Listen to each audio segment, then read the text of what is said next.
Gi-expresa suporta al alcalde Maria Isabel Climoco Salazar con el ideya para organiza un sports tourism development program na syudad, siguiendo el inspiración que lleva el silver medalist weightlifter de Zamboanga, Heidelin Diaz. Según con el alcalde, ay abrí el gobierno local con el ciudad de Zamboanga na sports tourism una vez ay completaya el rehabilitación del Joaquín Enriquez Memorial Sports Complex. Como principio ay man-host según el ciudad con el regional meet y regional selection para del Batang Pinoy Games. Si Sir Pete Natividad really wanted us era to host el mga regional meet. Ablay kun Sir Pete, let us not vie for this year, 2017. Kay hindi el tamang panahon. Perhaps ablayo 2016, 2017 I mean, pwede agad kita kun man host, no? Kasi no kere man kita Ronnie and Jawo to host something that's incomplete.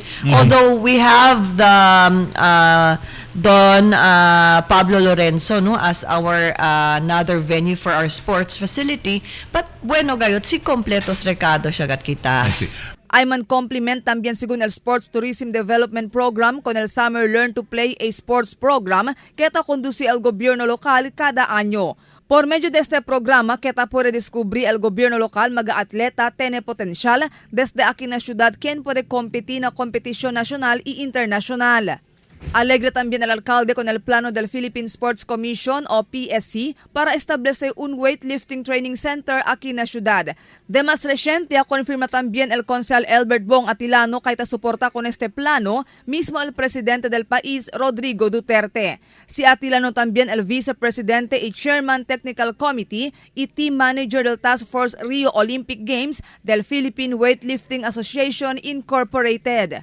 No less than the President, in principle, agreed, no, kay Pone Institute of Sports aquí na Ciudad de Zamboanga, specializing on weightlifting.